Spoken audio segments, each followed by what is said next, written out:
India के अंदर एक ट्रेंड चल रहा है कि boycott Turkey, boycott Azerbaijan, boycott Pakistan, लेकिन बाइकॉट चाइना क्यों नहीं चल रहा? मेरा ये सवाल है, क्योंकि तो पाकिस्तान से हमदर्दी दिखाने पर पूरा देश तुर्की और अजरबैजान के खिलाफ हो गया है। दरअसल भारत का व्यापारिक समुदाय तुर्की और अजरबैजान के साथ हर तरह के व्यापारिक और व्यावसायिक रिश्तों का अब बहिष्कार करेगा। हमारी सबसे ज्यादा मदद चाइना ने की। चाइना के जो थे F-15 फाइटर्स जो हमारे पास थे, लेकिन इंडिया चाइना को बाइकआउट क्यों नहीं कर रहा? इसके पीछे इंडिया की क्या स्ट्रेटेजी, क्या पॉलिसी है? एक तरफ 16 ट्रिलियन की इकोनॉमी चाइना की है और दूसरी जानब इंडिया की 4 ट्रिलियन की।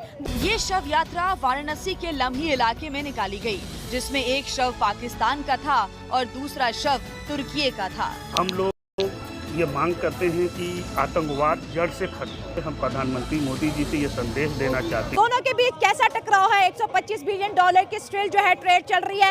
मोदी साहब चाइना को लेकर कोई बयान है क्यों अपनी आवाम को नहीं दे रहे? पाकिस्तानियों को समझ में नहीं आ रहा कि इंडिया टर्की का बाइकआउट कर रहा है, बांग्लादेश का बाइकआउट कर रहा है, चाइना का बाइकआउट क्यों नहीं कर रहा है? क्योंकि चाइना ने तो सबसे ज्यादा पाकिस्तान की मदद की है, ये कहना है जी पाकिस्तानियों का। लेकिन दोस्तों, चाइना की दूसरी स्टेटमेंट पाकिस्तानियों ने शायद नहीं सुनी, क्योंकि ये आधा झूठ सुनते हैं।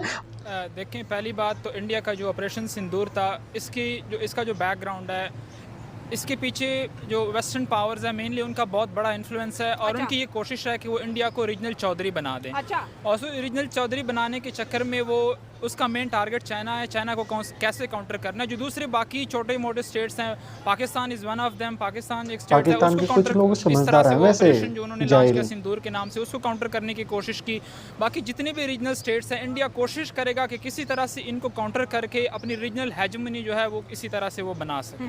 तो क्या लगता है कि चाइना और इंडिया, सही जंग तो उनके बीच है, पाकिस्तान पे खामखा हमले क्यों करती है? देखें, जब भी पाकिस्तान टेररिस्ट फैला रहा है तो वो डायरेक्ट कन्फ्रंटेशन की तरफ नहीं जाते। वो कभी भी एक दूसरे के साथ डायरेक्ट वॉर नहीं लड़ते। हमेशा वो एक थर्ड वे ढूंढते हैं और उन थर्ड वे, जिसको प्रॉक्सी का कॉन्सेप्ट कहा जाता है, या वो एक किसी थर्ड एक्टर के थ्रू वहाँ पे उनका जंग लड़ा जाता है। अभी रशिया और अमेरिका की जंग चल रही है, बीच में जो जंग है वो यूक्रेन में लड़ी जा रही है और यूक्रेन को यूज़ किया जा रहा है रशिया को तोड़ने के लिए। तो इसी तरह से चाइना और इंडिया का जो वॉर है, इसी के चक्कर में जो रीजनल बाकी स्टेट्स हैं, उनके किसी न किसी स्टेट को यूज़ करके इनकी राइवलरी को जो है वो इसी तरह से ये चीज़ आगे बढ़ेगी। ठीक है, जो सवाल मैंने इन सर से पूछा था, आपसे पूछो। इंडिया ने बोला कि हम बहुत ज़्यादा पैट्रियोटिक हैं, जिन्होंने पाकिस्तान का साथ दिया, अब हम उनका बाइकआउट करेंगे। इंडिया चाइना का बाइकआउट क्यों नहीं कर पा रहा? हालांकि बनता तो चाइना का बाइकॉट है ना। पाकिस्तानियों को नींद नहीं आ रही। कुछ लोग स्पेसिफिकली जो सियासत के लोग होते हैं, उन्होंने अपने अवाम को कुछ इश्यूज़ के ऊपर सेंसिटाइज करना होता है, कुछ रेटरिक्स के ऊपर सेंसिटाइज करना होता है। वो इस तरह के रेटरिक्स होते हैं कि हम जी फ़लाँ का बायकॉट कर दिया, जो दुश्मन के साथ देने वाले थे हमने उनका बायकॉट कर दिया, तो अवाम को इसी तरह से सेंसिटाइज करते हैं। लेकिन वो लोग रैशनल एक्टर्स भी होते हैं और वो ये भी सोचते हैं कि अगर चाइना के साथ हमारी इतनी बड़ी वॉल्यूम पर ट्रेड चल रही है, तो हम उस चीज़ से उस लेवल पे अगर बायकॉट का जो चक्कर है वो चला लें, तो हमें हमारी इकोनॉमी को एक बहुत बड़ा धक्का लगेगा और इस वजह से वो इसकी तरफ नहीं बढ़ रहे। इंडिया के प्रोडक्ट जा रहे हैं भाई चाइना में। जैसे अभी मैं इंडिया के ही चैनल्स को सुन रही थी, वो कह रहे हैं कि पाकिस्तान को कमज़ोर करना है तो जो है बलूचिस्तान को अलग कर दो। अगर टर्की से बदला लेना है तो कुर्दों को सपोर्ट करना शुरू कर दो, टर्की मतलब के टुकड़े टुकड़े हो जाएगी। अज़रबैजान में कहता है वो तुम्हारे मुकाबले का है नहीं, उसको तो हम वैसे ही ख़त्म कर देंगे। तो ये जो इंडिया इस वक्त अपनी पॉलिसी जो दुनिया के सामने रख रहा है, आपको नहीं लगता कि आने वाले दिनों में जो है एक सॉफ्ट इमेज जो इंडिया का बिल्डअप हुआ है ट्रेड को लेके, इकोनॉमी को लेके, हमारे यहाँ पीस है उसको लेके, आपको नहीं लगता ये कहीं ना कहीं ज़्यादा बड़ी बड़ी बातें करने से भी इंडियन इकोनॉमी जो है जो ग्रोथ की तरफ जा रही है वो नीचे आना शुरू हो जाएगी? देखें, कोई भी मुल्क जब वो रीजनल हेजेमॉन बनने की तरफ जाता है तो IR के अंदर रियलिज्म का एक बहुत बड़ा उसके अंदर डोमेन है और उसमें हमेशा वो पावर जो है वो बेलिजरेंट हो जाता है। ठीक है, बेलिजरेंट का मतलब ये है कि वो हमेशा जंग की तरफ जो है उसका बहुत बड़ा रुझान होता है। और वो इसी तरह से जो हॉट स्पॉट एरियाज़ होते हैं कुछ स्टेट्स के अंदर, जिस तरह पाकिस्तान के अंदर बलूचिस्तान का एरिया, हालांकि बलूचिस्तान का जो अपना ग्रीवेंस है वो एक जेन्युइन ग्रीवेंस है। अब वो ग्रीवेंस को कोई भी आपका जो एनिमी पावर है वो उसको एक्सप्लॉइट कर सकता है और वो हर मुल्क के अंदर ये फिनोमेना होता है। वो इंडिया भी उस चीज़ को एक्सप्लॉइट कर रहा है। ठीक है, अब आपको क्या लगता है सर, आपसे पूछूंगी कि ये बांग्लादेश को जिस इंडिया ने पाला 1971-72 के बाद, शेख हसीना का दौर रहा, इंडिया ने बहुत ज़्यादा जो है एडवांटेजेस भी बांग्लादेश को दिए। अब दोनों के बीच जंग वाली सूरत हाल है, वो कह रहे हैं हम हमला करेंगे, वो कह रहे हैं हम हमला करेंगे। तो आपको क्या लगता है कि जो 50 साल की जो इंडिया की इन्वेस्टमेंट थी, क्या वो वापस आएगी? क्या बांग्लादेश दोबारा जो है इंडिया के साथ उसी लेवल पे आएगा जो इंडिया चाहता है, जो हसीना के टर्म में थे, या बांग्लादेश पाकिस्तान के साथ मिलके इंडिया की इसी तरह मुखालफत करता रहेगा? इस तरह की पावर पॉलिटिक्स में अगर देखा जाए रीजनल में, तो उसमें हर स्टेट की रीजनल जो हेजमनी की तरफ जाते हैं, उनका ये सीन होता है कि वो काउंटर करते हैं थ्रू प्रॉक्सीज के थ्रू ही वो दूसरे सिटी में कंट्रीज़ में, साथ वाली कंट्रीज़ में वो गवर्नमेंट इंस्टॉल करते हैं। जिस तरह हमारा चलता रहा अफ़गानिस्तान में, इंडिया का चलता रहा उसमें बांग्लादेश में, और अब हमारा पाकिस्तान के अब बेहतर हो गया, बलूचिस्तान वाला जी बलूचिस्तान वाला ज़्यादा शुरू हो गया। खैर बांग्लादेश के साथ हमारे अभी बेहतर चल रहे हैं, और जिसका इंडिया को बुरा लग रहा है, और इस वजह से तो इंडिया को बुरा नहीं लग रहा भाई, बलूचिस्तान के लोग आपसे अलग होना चाहते हैं, इंडिया को बुरा क्यों लगेगा? सर, हमने ये देखा है कि इंडिया की फॉरेन पॉलिसी अच्छी है, बड़े मुल्कों के दौरे करते हैं, सबके साथ अच्छा उनका एक टर्म्स है, इकोनॉमी का, इन्वेस्टमेंट का।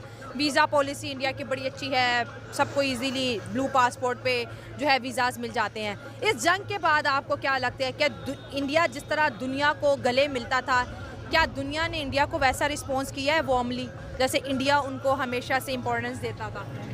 दुनिया के अंदर ज़ाहिर बात है रिएक्शन जो है वो उस तरह से नहीं है जिस तरह इंडिया एक्सपेक्ट कर रहा था, लेकिन फिर भी इंडिया के जो इम्पोर्टेंस है वो आज भी ज़्यादा है वेस्टर्न पावर्स के लिए, जो कि एक बहुत डोमिनेंट रीजन है पूरी दुनिया के अंदर। तो इंडिया की इम्पोर्टेंस जो है वो उसी तरह से मेरे ख्याल से रहेगी, क्योंकि आगे जो उस पूरी दुनिया का फर्स्ट वर्ल्ड का या वेस्टर्न वर्ल्ड का, स्पेसिफिकली अमेरिका का जो प्लान है चाइना को कंटेन करने का, उसके लिए इंडिया जो है उनका एक बहुत मेन किरदार होगा उसकी इस प्लान के लिए। तो मेरे ख्याल से इंडिया की इम्पोर्टेंस जो है वो उसी तरह से रहेगी, बल्कि और ज़्यादा बढ़ेगी वक्त के साथ साथ। अच्छा, अब ये जो जैसे मैं रोड शो करती हूँ तो अवाम कह रही है कि भाई इंडिया की रेपुटेशन वर्ल्ड वाइड बहुत ज़्यादा गिर गई है, पाकिस्तान जो है इस रीजन के अंदर दोबारा से दोस्तों कुछ देश अपना न्यूट्रल वेन्यू होता है, वो किसी साइड अपना वैल्यू नहीं देते हैं। इंडिया बहुत ज़्यादा टफ सिचुएशन से गुजरा। डॉक्टर एस जयशंकर का पॉलिटिकल कैरियर जो है इस वॉर के बाद जो ख़त्म होता नज़र आ रहा है। अब वो जहाँ पे भी जाते हैं हज़ारों सवाल उनके सामने होते हैं, वो हर सवाल से ख़ुद को बचाते हुए नज़र आते हैं।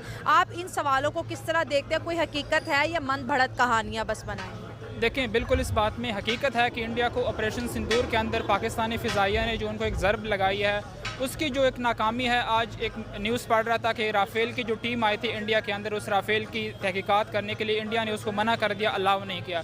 तो ज़ाहिर बात है इंडिया की एक नाकामी है, पाकिस्तानी कहाँ से खबर लाते हैं? जंगी फ्रंट के ऊपर इंडिया की एक नाकामी थी। पाकिस्तान की खबर इनके पास नहीं होती है, लेकिन इंडिया की हर खबर इनके पास होती है। इंडिया की ये नाकामी तो है, लेकिन इंडिया की जो दूसरी स्ट्रेटेजिक इंपॉर्टेंस है दुनिया के लिए, वो मेरे ख्याल से कुछ ज़्यादा इम्पैक्ट जो है वो नहीं करेगी उसकी इंटरनेशनल इमेज को या इंडिया के। ज़ाहिर बात है हमारे जितनी भी राइवल हैं, लेकिन इस बात को मानना पड़ेगा कि वो एक बहुत बड़ा इकनॉमिक वॉल्यूम है, उनका इकनॉमिक पावर है, उनके पास टेक्नोलॉजी के लिहाज से वो हमसे बहुत आगे हैं। तो उनकी एक इम्पॉर्टेंस है दुनिया के लिए, और स्ट्रेटेजिकली बहुत इंपॉर्टेंट है, खासकर चाइना को कंटेन करने के जो उनका प्लान है उसके लिहाज से इंडिया जो है वो बहुत ज़्यादा इंपॉर्टेंट है। और पाकिस्तान को इस मामले में ये जो अब पावर पॉलिटिक्स चलने लगी है इस रीजन के लिए स्पेसिफिकली, तो पाकिस्तान को इस बारे में बहुत विजिलेंट रहना चाहिए, और पाकिस्तान किसी ऐसे प्लान का दोबारा हिस्सा ना बने जो पिछले दहाइयों में हम बने थे, जो हमने तबाही देखी अफगानिस्तान के जंग के में। के मुद्दे में टांग अब नहीं फंसाना, फ्री फॉरेन पॉलिसीज को अपनाना चाहिए। हम अपने इंटरेस्ट को देखते ही जो कि अवाम की मुंतखब नुमाइंदों की हुकूमत हो, उसकी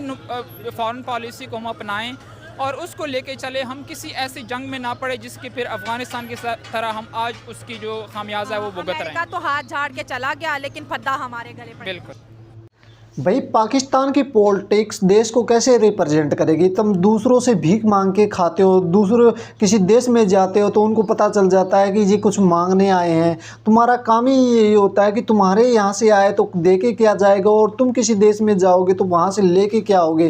तुम्हारी ये पॉलिसी रहती है तो तुम्हें कौन गले लगाएगा? तुम्हें देश चलाना ही नहीं आता, ये तो सबको पता है। तुम्हें भीख मांगनी आती है, ये सबको पता है। पाकिस्तानी ये कहते हैं कि हमने इंडिया को शिकस्त दे दी। पता नहीं भाई कौन से से ख्याबों में ये जीते रहते हैं। इंडिया में अगर कोई मक्खी में मर जाती है ना तो पाकिस्तानियों को सबसे पहले पता लगता है, लेकिन पाकिस्तान में कितने जासूस, कितने क्राइम, कितने टेररिस्ट पाले जाते हैं उनका पाकिस्तानियों को नहीं पता होता। पाकिस्तान के अंदर पाकिस्तान के कितने लोग बेगुनाह उनको उठा लिया जाता है, उन चीज़ों का पाकिस्तान को नहीं पता होता। लेकिन पाकिस्तान को ये ज़रूर पता होता है कि इंडिया में क्या होने वाला है और क्या होगा। और पता नहीं जो खबरें नहीं होती हैं ना वो पाकिस्तान से निकल के आती हैं। और ये वीडियो देखकर आपकी क्या राय है, अपनी राय कमेंट बॉक्स में ज़रूर देना। हम मिलते हैं आपको कोई और नेक्स्ट वीडियो में, जब तक के लिए बाय।